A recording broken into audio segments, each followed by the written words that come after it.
This is reacting to a brand new video on my channel. Today's video is titled Kagurabachi's Power System Explained, Spirit Energy and Chihiro's Goldfish Abilities. So, Kagurabachi. Right now, currently, I am caught up on the manga. It's only in the manga, it's not it hasn't been adapted into an anime yet. It should be hopefully in 2027. Some people were saying 2026, but I don't know. I think 2026 will be too soon, and I think they need to take their time and get this right. For those of you who don't know, who are new to this manga, Kagurabachi would probably, the best way to explain it, it's like if Bleach and Jujutsu Kaisen came together and had a kid, it would be Kagurabachi. I think it has potential to surpass both. It's amazing, and we're gonna get into it. It has a great power system. I'm gonna go do a couple of videos talking about some power systems, but this one does have a great power system so far. They haven't really dove into it all the way in the manga, but every chapter they give us a little bit more. And we're gonna go ahead and get started.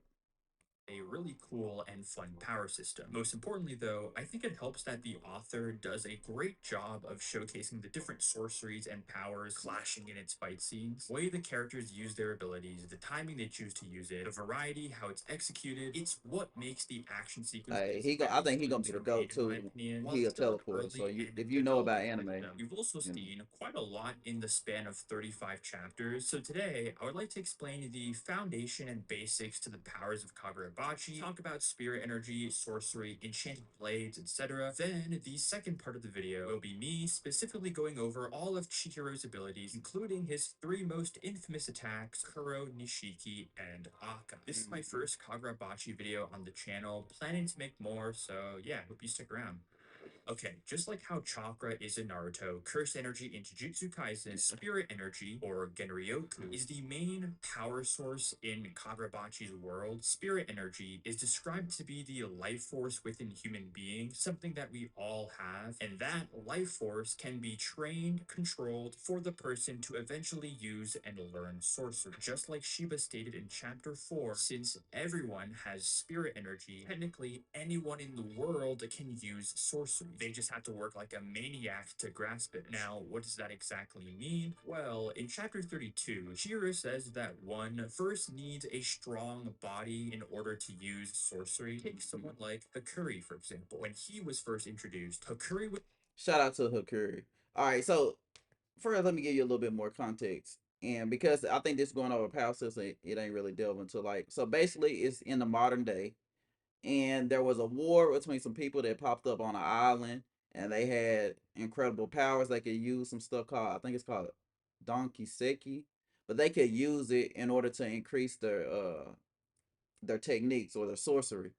So they went into a war with Japan, and Japan sorcerers had to come to the forefront because I believe before then people didn't know about sorcerers, and but because of that island and the people attacking, sorcerers had to come to the front lines and basically be the military.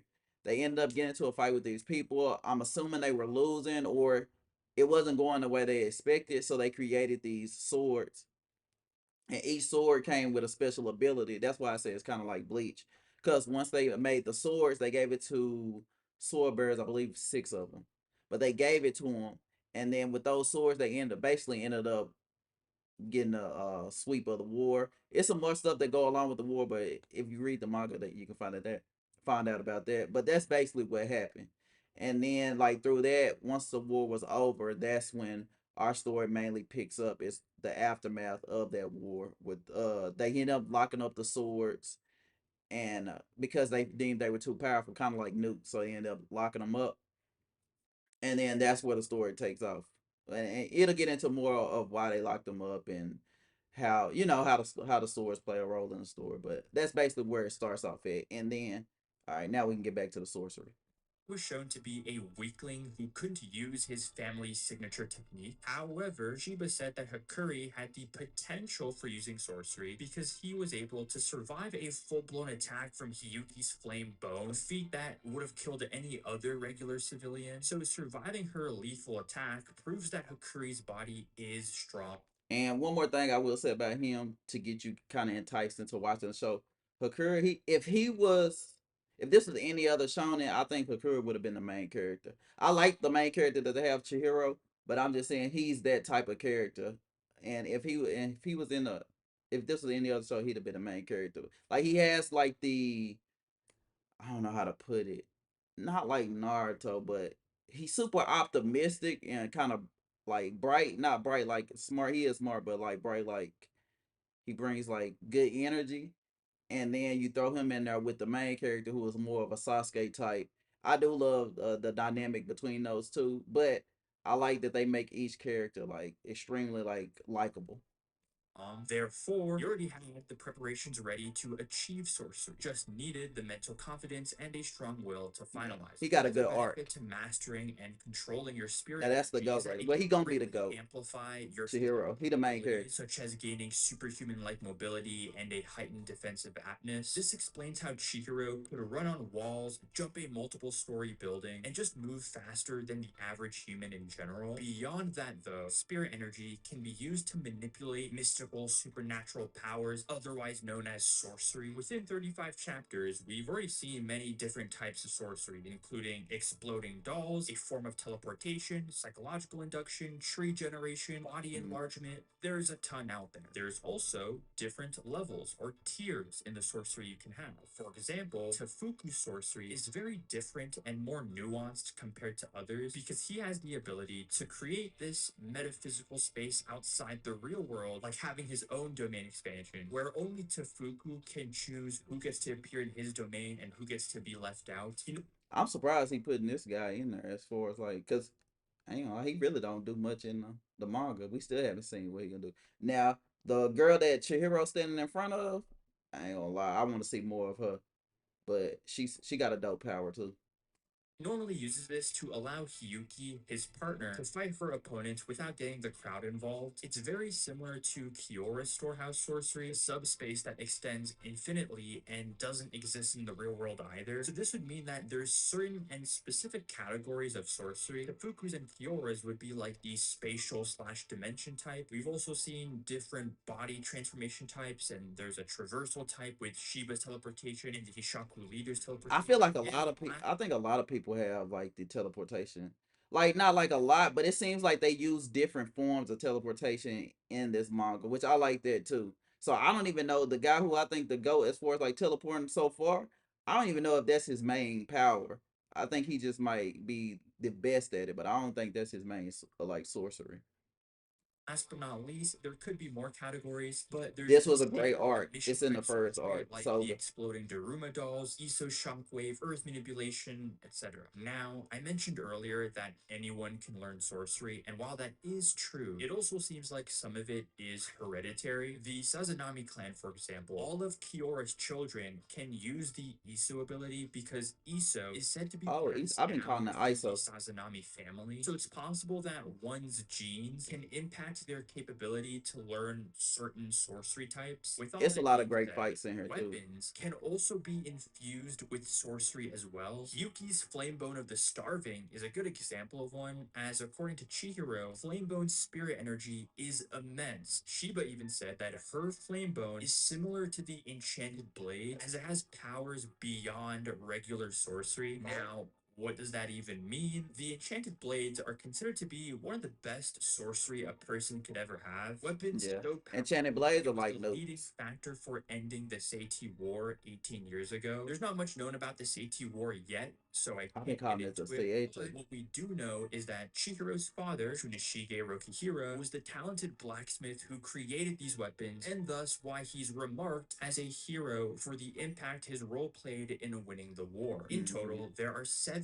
known enchanted blades Okay, in so the it's seven. series, technically 6 currently existing, with the Cloud Oh, Gauger on the yeah. verge of breaking. But each of these blades Chihiro got one, carries so it's 3 seven. main Yeah. abilities imbued within them. They even follow the same theme. For example, an enchanted blade called the Cloud Gauger has 3 abilities related to the topic of clouds. The first ability is called Mei, which unleashes lightning. The second ability is called Yui, which releases ice. And the third ability is called Ko, which Now, one thing I do want to point out, like right now, it's talking about this ability for this sword, and it kind of seemed a little bit basic as far as like lightning and ice and water. But they do get a whole lot more complex. Like this is just only one as like one sword. Like they start diving into like I don't know the power behind like the theory of the sword can like increase its potential, but it gets crazy though. Releases water, lightning, ice, water, all three things that relate to clouds. But the reason why the enchanted blades are more special than any other weapons or tools that have sorcery infused is because of the way it interacts with spirit energy. Not only does wielding an enchanted blade amplify the spirit energy within a person, but it amplifies way too much spirit energy to the point where it can no longer be contained in the user's body. Consequently, the massive portion of energy manifests into the real world and takes the shape of different forms depending on the wielder. Something like a giant goldfish, for example. The Mm-hmm. secret behind enchanted blades possessing a lot of spirit energy is because they are made with a Detenti, a special rare ore that was Daichiseki. found during the Satui War. If a human were to touch a Detenti and flow their spirit energy inside of the ore, their spirit energy would multiply, thus leading to an overflow of energy, causing their bodies to explode. However, Kunishige Rokuhira was the first person in history to stabilize the powerful ore and craft it Yeah. into seven katanas that we now know of And I today believe it's as so the rare. That's why enchanted they can't make any blades. more Getting swords. into one of them, It's meet rare to even Enten, be able to. Chihiro's main. It's rare to even be able to craft those swords because of how unstable the material is. That's why they didn't make any more, and that's why it makes sense to just lock them up because no, and once you lock them up, you get rid of the risk of anybody using the swords because they're locked up. Plus, they can't make anymore. The only person that can make anymore is the swordsmith, the main character's dad. Form of weaponry. I do want to elaborate more on the Detenseki because it not only contains an overabundant amount of spirit energy, but it also seems to integrate with the wielder's soul slash willpower. Quote, Yes, yes, that's what I was talking about. How it isn't just like once you grab the sword, you get the power. Like all of the swords have like what he said, the three powers, but it also can kind of change based on the will of the sword bearer. according to my father, the Detenseki is a power beyond the theoretical. I don't mean it's a power almighty or something, but the change in how the wielder uses the sword, the fortification of their body, the power of their will, something unclear is influencing it and summoning powers unforeseen when the sword was forged. End quote. So this is when it's first vaguely brought up in the story that the wielder of an enchanted blade can deeply connect with their sword via synchronizing their thoughts, convictions, desires to it, etc. And through this, let's call it an awakening, they can find new maneuvers or create new abilities that weren't originally designed from the blade's start. And I know what you're probably thinking. The fish, I ain't gonna lie, it's a little thrown off whenever you first see it. But the artwork when he designed as far as like him using his powers and the fish, it's amazing. But once he get into the powers of I believe he gonna get into the powers of the main character. But like the fish, they goaded. For example, and there's two examples I can think of so far. First one being when Sojo cloaked himself with Cloud Gauger's lightning attack, Mei. Cloaking yourself with Mei's lightning wasn't something that Sojo could do before, and it wasn't something that was even known to do with the abilities of Cloud Gauger. This is something that Sojo created himself, and when he first performed this feat, it felt like he had a deep connection and a true Mm-hmm. understanding with his enchanted blade. Thus, when he told Chihiro about it, he explained it like, the more I used it, the more I was able to harmonize with the Cloud Gauger. Chihiro also experienced an evolved moment with his enchanted blade, but we'll talk about that later. As And if you haven't watched the show, if it's some spoilers, I'll put it in the title or I'll put it in the on the actual thumbnail. You know, spoilers and stuff. But hopefully it's not because I don't want y'all. I want y'all to experience it kind of like I did. Like saw the memes about it and then I decided to check it out. But it is good, and hopefully you don't get spoiled. If it is, I'll let you know before you even click on the video. now it's time to dive into his specific abilities. As I mentioned earlier, Chihiro's main weapon is the seventh and last enchanted blade called Enten. Just like Cloud Gauger, Enten has three main techniques that follow the same theme.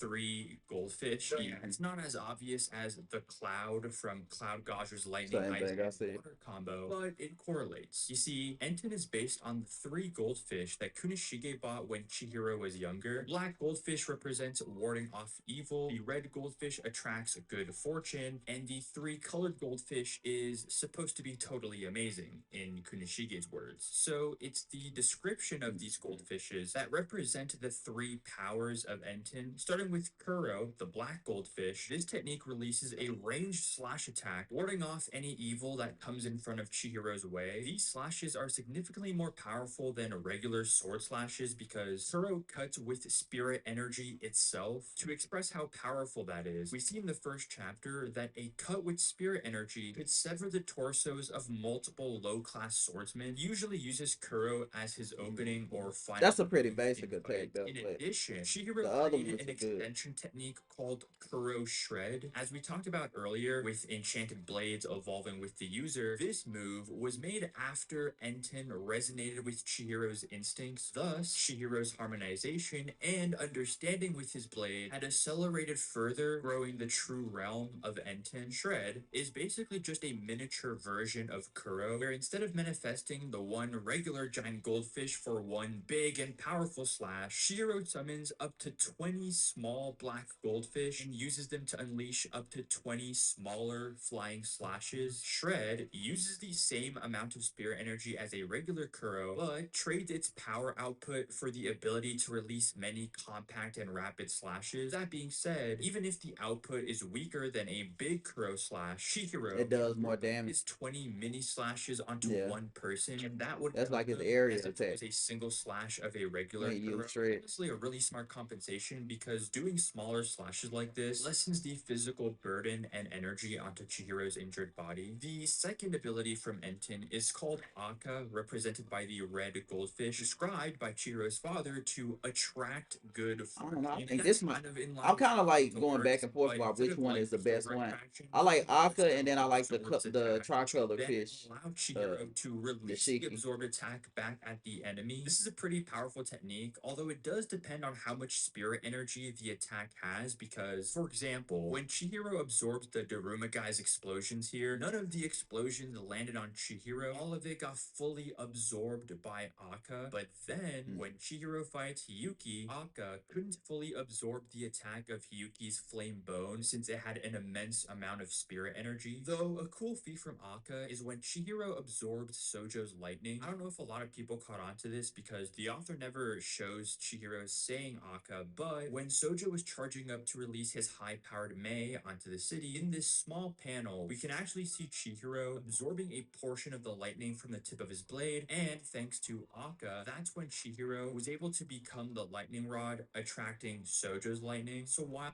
Yeah, and I know in anime we see the copy ability a lot, but when using Aka, he does use it in like some really like interesting ways. Whenever he does use the copy ability, but I think you'll like it once you see his version of it.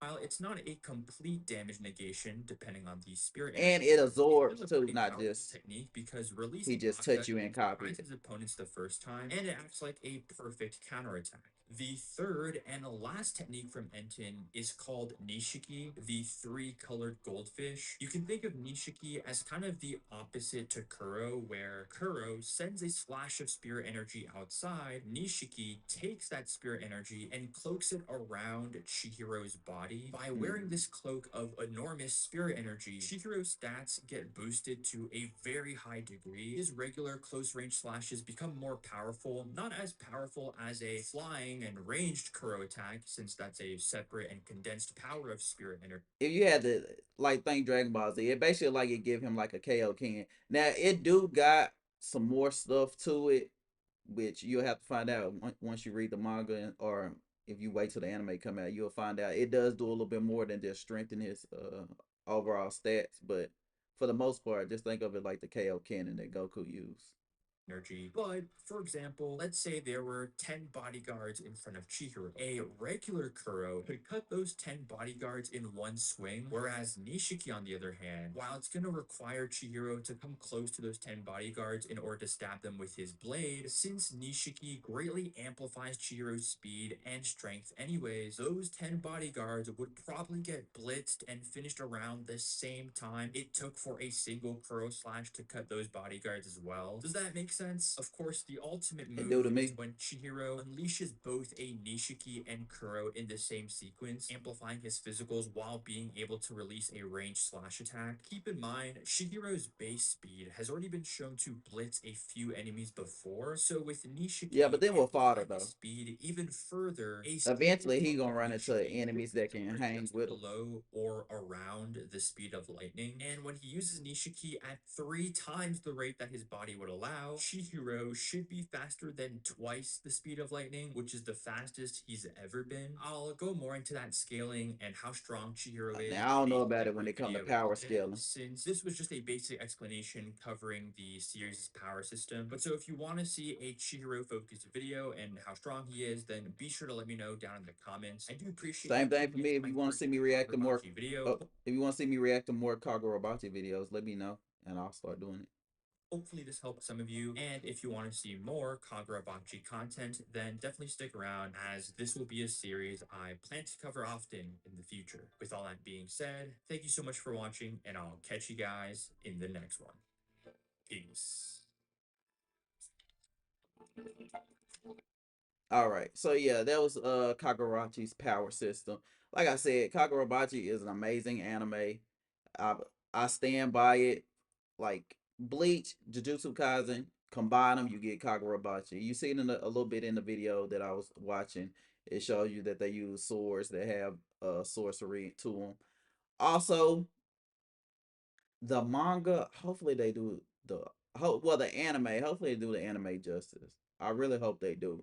They need to take their time with it because I think it could be just as big as Demon Slayer, My Hero, Jujutsu Kaisen. I think it could be just as big as those anime.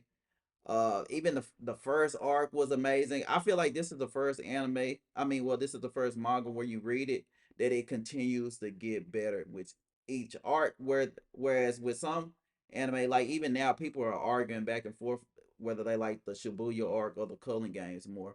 Whereas when it comes to this manga, it's like you like the arc, but then every next arc, like it goes from like the Cloud Gouger arc, then it goes straight to the auction arc, then it goes to the protect the sword bearer arc, and each time it just goes all the way up.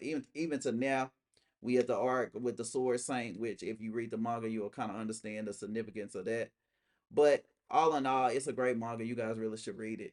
And if you enjoyed this video, make sure you like and subscribe, and I will see you guys next time. Bye.